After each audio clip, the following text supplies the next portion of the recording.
What's up? Okay, so I just came back from practicum and I'm gonna rest until I go to the gym today at 2:30 with Jimena, and then I'm gonna make dinner and do a homework block because that's kind of how my Tuesdays, Wednesdays, and Thursdays have been. And so I'm not gonna have any time to make a video. I wanted to make one with some fun stuff, but I'm just gonna do a recap for now because yeah, I do have some fun stuff coming up. So, and yeah, I'm not gonna show it, but I in last week I had coffee on Thursday with my like people that connected me to Capacites and Upayap, so Armando and Alexis, and they told me about some cool stuff that I have coming up, and then so I'm just gonna give a recap on that, and yeah, so on Sunday, this coming Sunday, I'm going to Malinche on a Malinche trip. It's like a hiking trip, and I'm really excited about that. It's like a residence thing, like a dorm thing, so it's just fun because I wasn't really sure about living in the dorms. It was my first experience, like an actual undergrad living, so it's cool. I'm really excited. And then Tuesday, March 4th, OU is having a group come visit, similar to what we had done in this past summer. They're gonna go visit Capacites, and Armando asked me if I would join in and give some input, maybe even help with some translation. That's next week, so I don't know how that's gonna go, if I could actually do that, but it's still exciting to see them, and we'll probably be joining them for dinner, and so I'm really excited about that. And then Saturday, so not this Saturday, next Saturday, March 8th, I'm going on a trip to Orizaba, which is near Veracruz, and I'm really excited about that. This is a trip with Global Crew, who I have not been able to join with at all. And last week, maybe, yeah, I'll do this later on. I'll do a fun social things that I've been able to do, because up to this point, up till last Thursday, I had not been able to do anything with Global Crew or with fun social stuff other than orientation stuff, and then when I get to go out with Jimena and first her friends and now my friends, and so yeah, now I am actually able to do more things, and so that's why it's exciting. So we had this Global Fest thing last Thursday where all of the countries were repping their country and to the local students here, and kind of trying to suggest another go abroad, and it's a really good thing, and all these things. So I loved it. It was so much fun. So I finally get to go on a trip with them next Saturday, and then the following weekend after that, the weekend of March 15th, I am going on a trip with Armando and Alexis, and I think another person from OU to, I'm hoping this weekend we go to, because there's two trips. Hopefully this one is to Oaxaca City. The first one is hopefully to Oaxaca City, and I've never been to Oaxaca, so I'm super excited about that, as if I haven't already said that. And then March 17th to 21st is OU's spring break. We don't get a spring break as grad students, so I'll still have normal supervision and stuff. But I'm gonna have my week kind of changed up a little bit, because instead of working Tuesday, Wednesday, Thursday, because that Friday they're gonna have another home visit, visita domicilio. So I'm really gonna want to join that, and so I'm moving my schedule around to do that. And then that weekend, after the weekend that we go to Oaxaca City, then the next weekend we'll go hopefully to Mexico City. So then I'll get to we'll get to do some fun stuff there in La Ciudad de Mexico. And then the following week, chill, that'll be the week after our spring break and stuff, so good, nothing crazy. The last 2 weeks of March, and I think the first 2 weeks of April, the last 2 weeks of March and the first week of April are gonna be normal. Then the second week of April, April 13th, is gonna be Holy Week here, so that's their spring break, so I won't have class for coaching for my Upayap class. That Sunday before, the 13th, will be like Dia de los Niños Day at Capacites, so I'm also gonna move my schedule around to be able to join them in that, because they will have work off Thursday and Friday, so I will go Sunday, Monday, Tuesday, and so that'll be a different week. I'm hoping in the end of that week I can go to Mexico City to spend time with my family there. And then after that, I'll only have 2 more weeks of Capacites. And then, because by May 5th, I have to be done with my hours. And so I think May 1st or April 30th will be my last day. Either Wednesday or Thursday will be my last day at Capacites. And that's crazy. That's crazy to think about, that it's coming so fast. And then after the weekend after I finish with Capacites, so I finish Capacites the next weekend, May 10th, I'm gonna go fly back for graduation to go walk at OU. So yeah, I'll get to go walk and do my graduation stuff. I need to get some pictures done here in Mexico. I need to do some graduation pictures and send another, like, graduation announcement is all I'm really gonna do to my friends and family, so that's exciting. And then after that, I will also be done, obviously because I'll have walked, be done with my seminar class. So when I go to walk, I'm coming back to Mexico, because I will have 2 more weeks left of class here. So in May, in the last 2 weeks of May, I will be here just doing class. No Capacites, no seminar, just my coaching class. I'll do like the last 2 weeks, I think, is projects and stuff. And then May 24th is when I fly back officially to home. I'm gonna go to Lubbock first, because I'm gonna want to go home for a second. And my cousin's graduations are also that weekend, high school graduations. So I'm gonna go be in Lubbock for one, and then the next day, Sunday, I'll be in Lovington for the other one, and then I'll stay in Lovington for a few days, and then May 29th, that Thursday, me, my mom, and my stepdad Lupet are all going to Oklahoma to take me back, and I'm going to hopefully move into my apartment that Friday. And then that following Monday, June 2nd, is when I'll start my next internship with the Office of Interdisciplinary Practice at OU.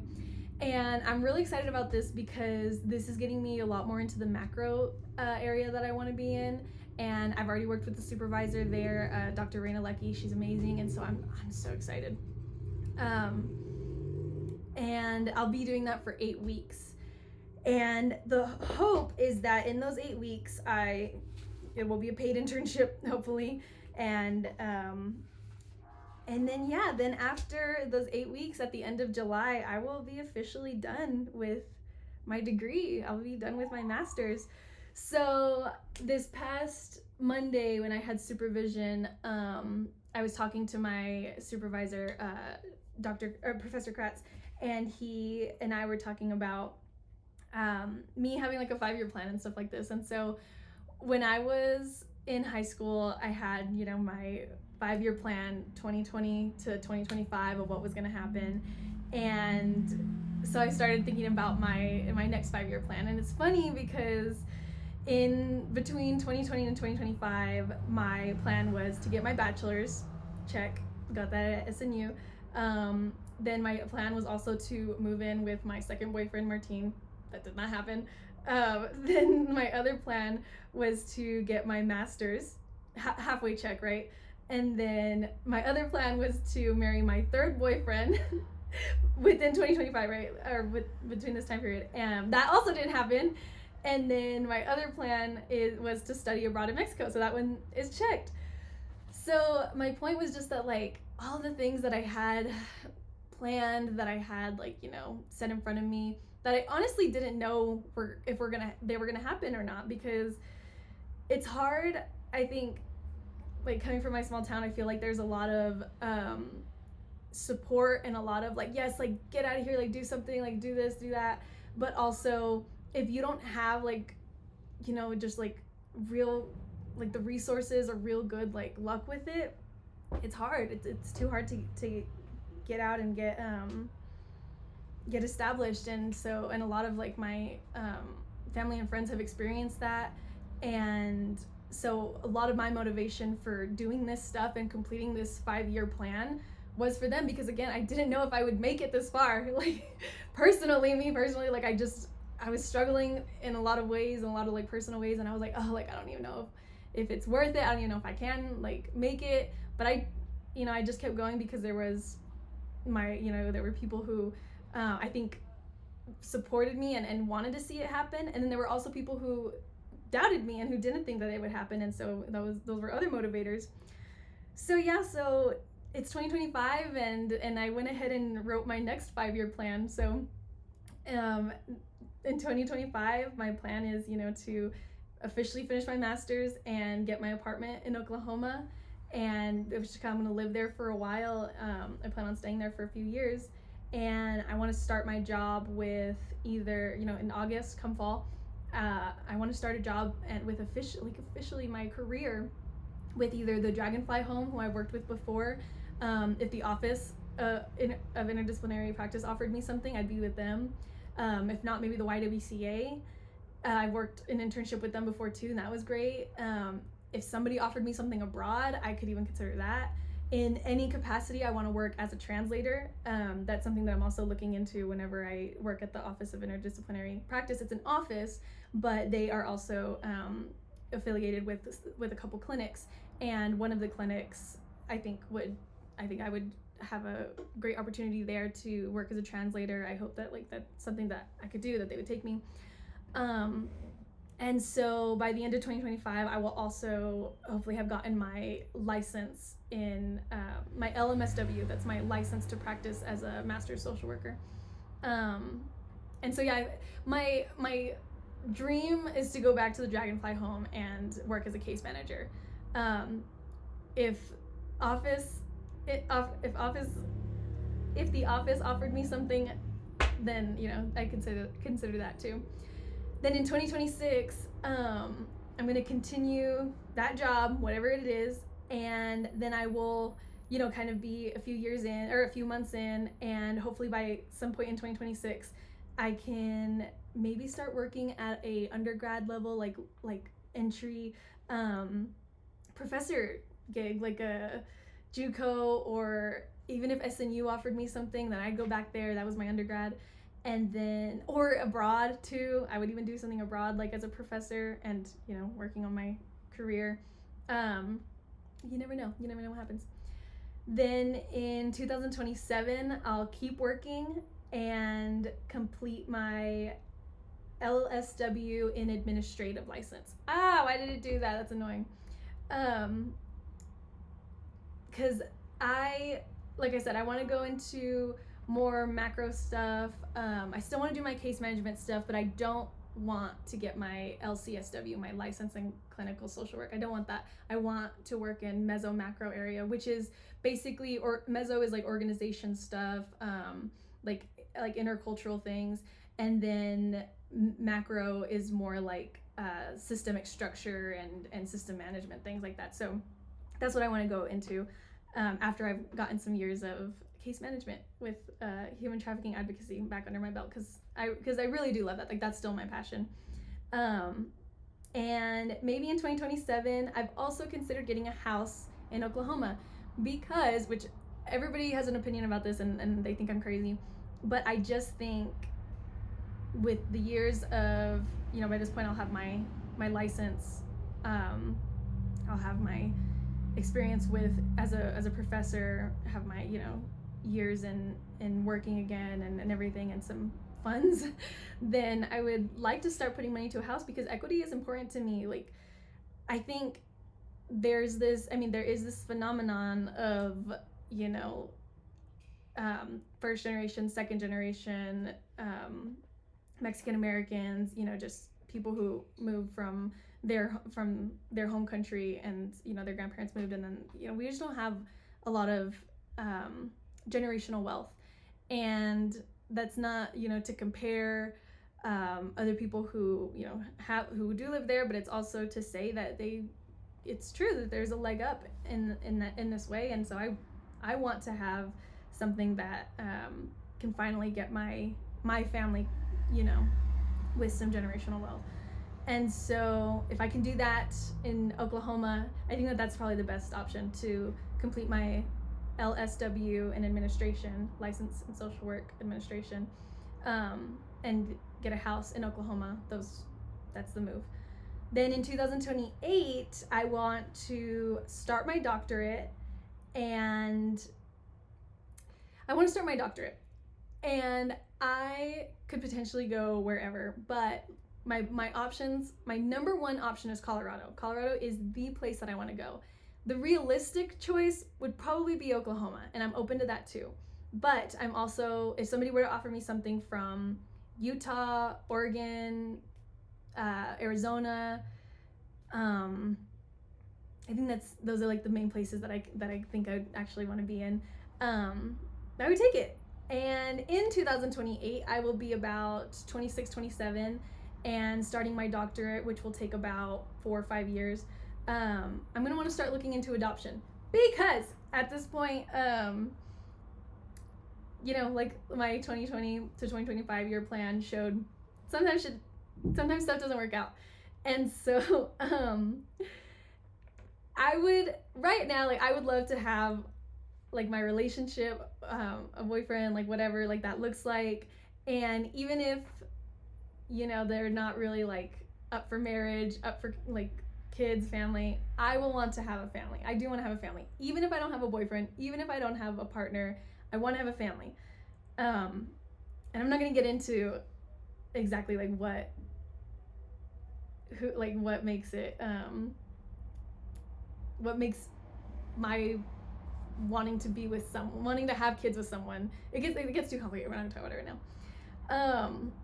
But in 2029, so start looking into the adoption process. In 2029, I will continue to be working on my doctorate, and just working as a professor, as a human trafficking advocate, anything like that, while doing my doctorate, while looking into what it would take to have a family. And then in 2030, still working on my doctorate, I'll have my family hopefully by this point, because at this point I will be 28, 29, and like I said, I do want a kid. And then I'll continue to work, like I said, in human trafficking advocacy or macro stuff, and that's 2030. And then after that, I could consider going back to Lovington, honestly, and taking my family to raise them, taking my macro, work stuff to Lovington, because I think what motivates me a lot is when my supervisor kind of like helped me realize this. It's called like hope theory, and paired with like trauma care. I didn't say that word right, but I'm tired. And then maybe working as a professor at the junior college again. That's annoying. Whoever invented that is the most annoying thing. I hate when that happens on FaceTime too. Sometimes I'll do a peace sign and balloons will pop up from the back. Makes me so mad, I swear. But back to what we're talking about. So hope theory and being trauma informed is something that's like super important to me in my career, I guess. And I would love to see, my nephew will be 20, or my nephew will be like 5 by this point in 2030, and 5, 6 years old. And I want to see him have like an amazing education. And I think Lovington was such a, like, it is such like an interesting and unique town, because it's so like kind of isolated, and the community there is so close knit. And I think that they would really benefit from a really like robust education system. And it's just not something that I think we're at right now. That's just the truth. I went there, I loved it. Like, I'm so glad that I grew up where I grew up. Knowing what I know now, we could do more. And so I'm excited about that. I'm excited to see what even Lovington would look like in 10 years or 5 years, because it's changed so much since my mom was and my family were kids. But yeah, so that's kind of it's kind of where I'm at with my 5-year plan and all of the things that have me excited, looking ahead. It's funny because there was so much talk and so much planning in getting to this point, and now I'm here, and I checked off the things that I needed to check off, let go of the things that I needed to let go of, and I think that's the important message here too. It's like having a plan is important, but it is also important to be flexible and be willing to see it change and things like that. So that's where I'm at right now. I don't know what else there is to say other than that. I mean, since I have those trips coming up, then I will definitely post something soon about all of the fun things that I'm doing, because I've had such a hard time having to balance all of this stuff, like learning and focusing on my classes and my assignments, but also wanting to do a lot of social things that I've had to miss out on. But the month of March looks like that stuff is going to happen, and then April have some exciting things like relaxing, and then finishing up with capacites, and then come May, graduation's coming up, and then so yeah, it's a good thing.